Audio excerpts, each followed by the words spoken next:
আসসালামু আলাইকুম রহমতুল্লাহি বারাকাতু। আজকে চলে আসলাম কিরগিজস্তান একটা গ্রাম সাইডে, যেখানে আমরা মাছ ধরবো।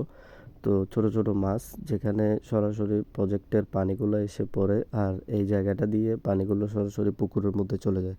তো প্রথমে দুইজনে ধরেছে, তো বেশি ঠান্ডার কারণে দুইজন বেশিক্ষণ পানিতে নেমে থাকতে পারেনি।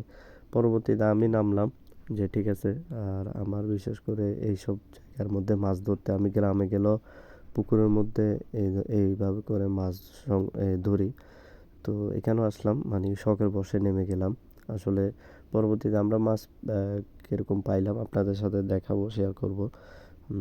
কী ধরনের মাছ পাই, কী কী মাছ পাই। তো পানিগুলো প্রচুর ঠান্ডা, ঠিক আছে। যদিও এখনও বরফ পড়ে নাই। ভিডিওটা আমি অনেক আগে করে রাখছিলাম, কিন্তু সময়ের কারণে দিব বলে আর দেওয়া হয় নাই। তো পানিগুলো প্রচুর ঠান্ডা, মানে হাত পা অবশ হয়ে যায়। আমরা দেখা যায় একটু নামলে উপরে গিয়ে আবারও 2-4 মিনিট দাঁড়িয়ে এর পরবর্তীতে পানিতে নামতে হয়। আর পানিগুলোতে মাছ আছে, পানিগুলো কিন্তু ক্লিয়ার পানি। হয়তো ভিডিওতে তেমন দেখা যাচ্ছে না। পানিগুলো ক্লিয়ার পানি, মানে খুব পরিষ্কার পানি। তো আসলে আমরা শখের বশে নেমে গেলাম। আমাদের সচরাচর এই যে দেখছেন কত সুন্দর ফ্রেশ মাছ উঠছে। মাছগুলা আপনার এখান থেকে সরাসরি পুকুরে যায়, আর ওইখান থেকে অনেক বড় হয়। তো এই যে দেখেন, আমরা আবারও নামলাম, আবারও আরেকটা খেয়ে মারার জন্য নামলাম। দেখা যাক। এই যে এই খেতেও দেখেন মোটামুটি মাছ উঠছে।